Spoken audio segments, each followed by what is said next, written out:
The entire cathedral fell silent the moment the poor cleaner opened her mouth at the altar. The bride froze, the guests gasped, and before anyone could understand what was happening, the millionaire groom slowly removed the ring from his finger and canceled the wedding immediately. No one had expected this. Not on a day draped in white roses, golden chandeliers, and the kind of luxury only the wealthy could afford. Yet sometimes, the most powerful truths come from the quietest voices.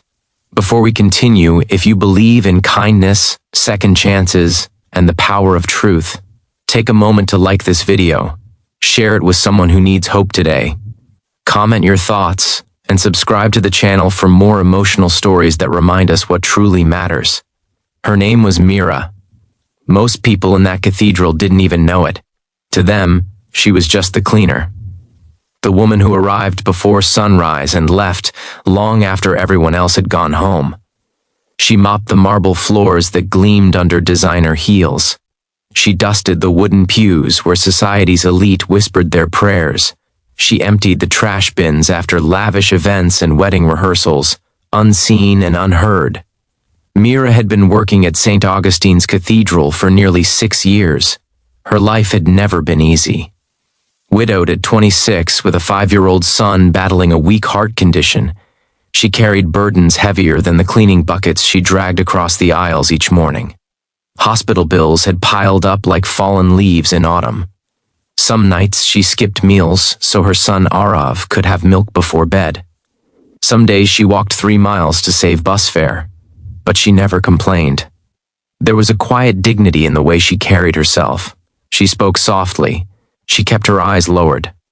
Yet behind her gentle demeanor lived a fierce strength shaped by hardship. The wedding that day was the biggest event the cathedral had hosted in years. Arjun Malhotra, a self-made millionaire tech entrepreneur, was marrying the daughter of a powerful real estate tycoon.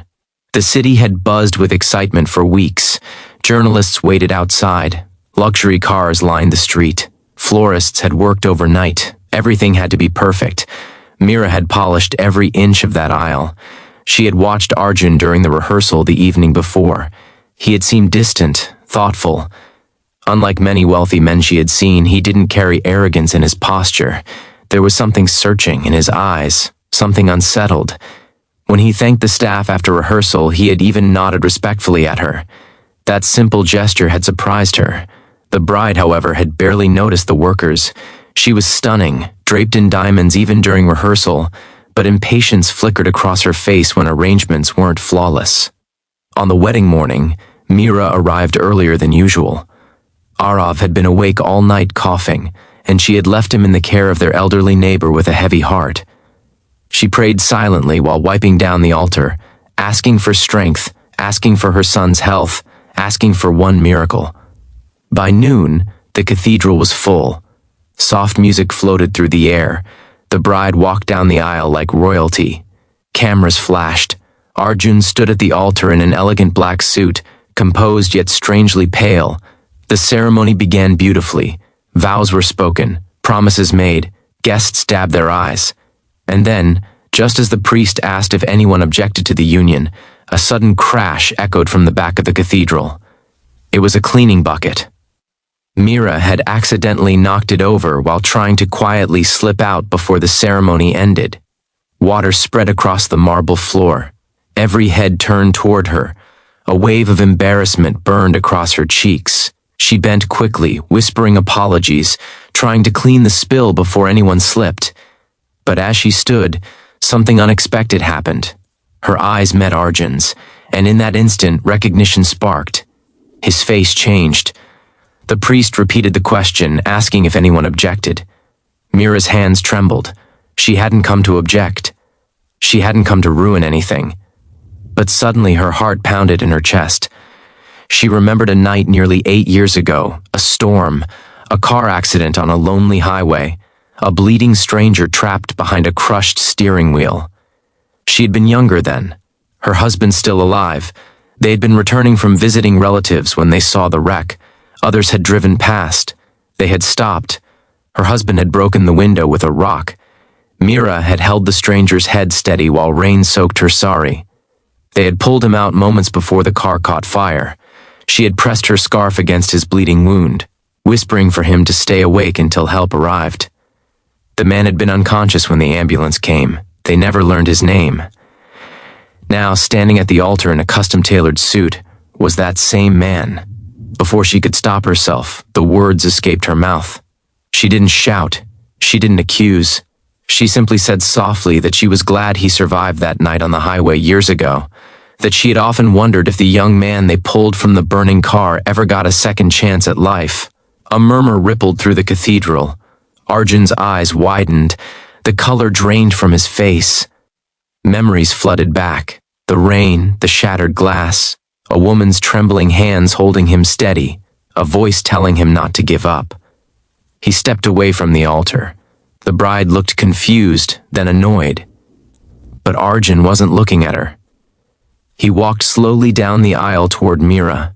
Every step felt heavier than the last.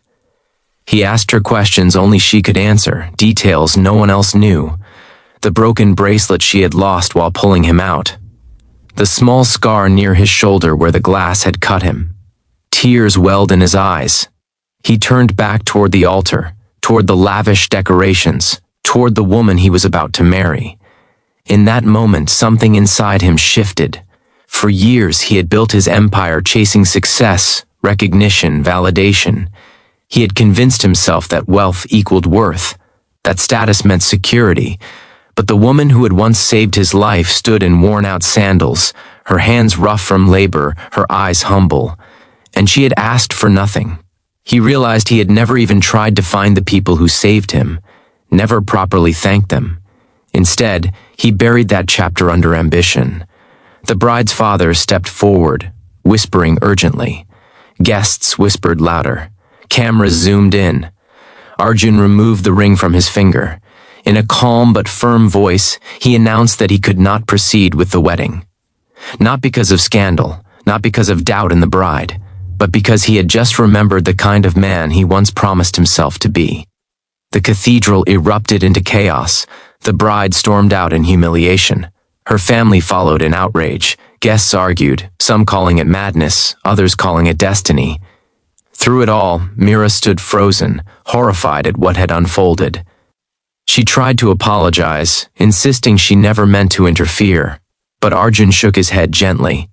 He said the truth had not ruined anything. It had revealed everything. In the days that followed, headlines exploded across the city. Some mocked him, some admired him. Investors questioned his stability. Social circles buzzed with gossip. But Arjun didn't care. He found Mira's modest home in a narrow alleyway far from the city's glamorous districts. He met Arav, pale but smiling despite his condition. He listened as Mira explained how her husband had died 2 years after the accident, leaving her alone with mounting medical debt. When Arjun learned about Arav's heart condition, he felt something tighten in his chest. The boy's weak heartbeat echoed his own fragile moment years ago when strangers chose compassion over convenience. Within weeks, Arjun arranged for Arav to receive treatment from the best cardiologist in the country. He paid every hospital bill, but quietly, without press or publicity. He offered Mira a position in one of his foundation's community outreach programs, where her empathy and resilience could inspire others. At first, she hesitated. Pride and humility wrestled within her. She didn't want charity. But Arjun made it clear it wasn't charity. It was gratitude. And more than that, it was partnership in doing good. Months passed. Arav's health improved dramatically after surgery. For the first time in years, Mira slept without fear of losing her child in the night. She continued working, but now her role involved helping underprivileged families navigate medical aid and education support. Arjun transformed too. He began redirecting a portion of his company's profits into emergency response programs and highway safety initiatives. He often visited hospitals anonymously, sitting beside patients who had no one. The canceled wedding faded from public memory, replaced by stories of a businessman who changed course. One evening, nearly a year later, the cathedral hosted a charity event organized by Arjun's foundation. The same aisle mirror once cleaned was now decorated with modest elegance. This time, she walked down it not as a cleaner slipping out quietly, but as a speaker invited to share her story of resilience. Arjun listened from the front row. Meera spoke about storms, both literal and emotional, about how life can shatter in an instant, about how small acts of courage ripple farther than we ever imagine. She didn't mention the canceled wedding. She didn't speak of headlines. She spoke only of humanity. When she finished, the applause was not polite or superficial. It was heartfelt. Later that night, as candles flickered softly against stained glass windows, Arjun approached her. There was no grand proposal, no spectacle, just quiet sincerity. He told her that wealth had once blinded him, but gratitude had opened his eyes, that he had searched for meaning in boardrooms when it had been waiting on a rainy highway all along. Their journey together did not begin with romance, but with respect. It grew slowly, built on shared purpose and humility. Love, when it came, was steady and genuine. Years later, people would still whisper about the wedding that never happened. But those who truly knew the story understood something deeper. A poor cleaner opened her mouth at the altar, and instead of destroying a life, she restored one. Before this story ends, if it touched your heart in any way, please take a moment to like this video, share it with someone who believes in second chances, and subscribe for more stories that remind us that kindness can change destinies. Your support helps these messages reach more hearts, and I have one special request. Comment below the word gratitude if you believe even the smallest act of kindness can echo for a lifetime. Because sometimes the greatest wealth isn't measured in millions. It's measured in moments when we choose compassion over convenience, courage over comfort, and truth over tradition. And on a day meant for vows between two people, an entire cathedral witnessed something far rarer, a promise kept between a man and his conscience. That was the day a wedding was canceled, and a life was truly transformed.